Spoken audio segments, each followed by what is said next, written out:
As she'd learned recently, digging into other people's pasts was a hell of a lot easier than digging into her own. "For God's sake," she muttered and reached for the door.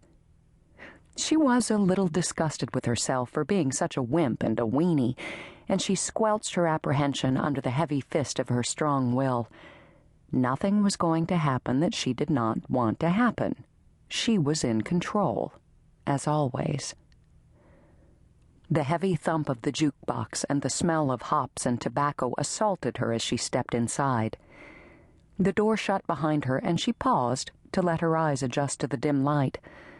Mort's was just a bar, like 1,000 others she'd been in across the country. Nothing special. Not even the array of antlers hanging above the long mahogany bar was anything out of the ordinary. Maddie didn't like bars, especially cowboy bars. The smoke, the music, the steady stream of beer.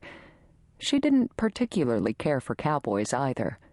As far as she was concerned, a pair of snug wranglers on a tight cowboy butt couldn't quite make up for the boots, the buckles, the wads of chew. She liked her men in suits and Italian leather shoes. Not that she'd had a man, or even a date, in about 4 years. She studied the crowd as she wove her way to the middle of the long oak bar and the only empty stool. Her gaze took in cowboy hats and trucker caps, a few crew cuts, and a mullet or two. She noticed ponytails, shoulder-length bobs, and some of the worst perms and flipped bangs to ever come out of the 80s. What she didn't see was the one person she'd come searching for, although she didn't really expect to see him sitting at one of the tables. She wedged herself onto the stool between a man in a blue t-shirt and a woman with over-processed hair. Behind the cash register and bottles of alcohol, a mirror ran the length of the bar while 2 bartenders pulled beers and blended drinks. Neither was the owner of this fine establishment. "That little gal was into AC/DC, if you know what I mean," said the man on her left, and Maddie figured he wasn't talking about Back in Black or Highway to Hell. The guy in question was about 60, sported a battered trucker's hat and a beer belly the size of a pony keg. Through the mirror, Maddie watched several men down the row nod, paying rapt attention to Beer Belly Guy. One of the bartenders set a napkin in front of her and asked what she'd like to drink. He looked to be about 19, although she supposed he had to be at least 21. Old enough to pour liquor within the layers of tobacco smoke and knee-deep bullshit. "Sapphire martini, extra dry, 3 olives," she said, calculating the carbs in the olives. She pulled her purse into her lap and watched the bartender turn and reach for the good gin and vermouth.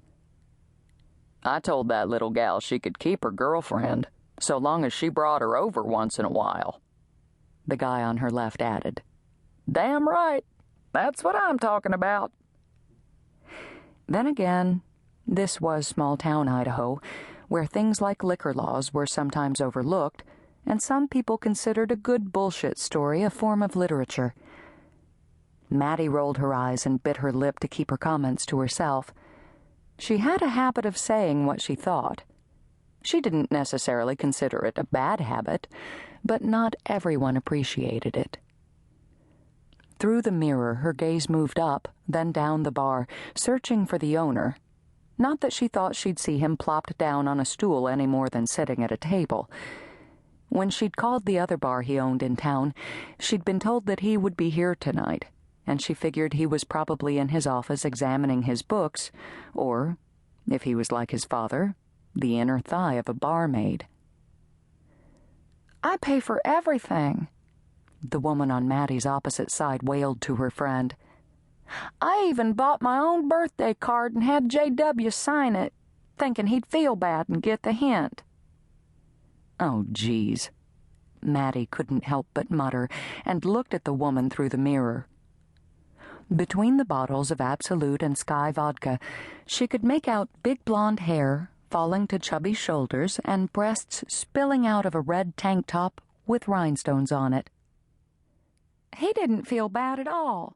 Just complained that he didn't like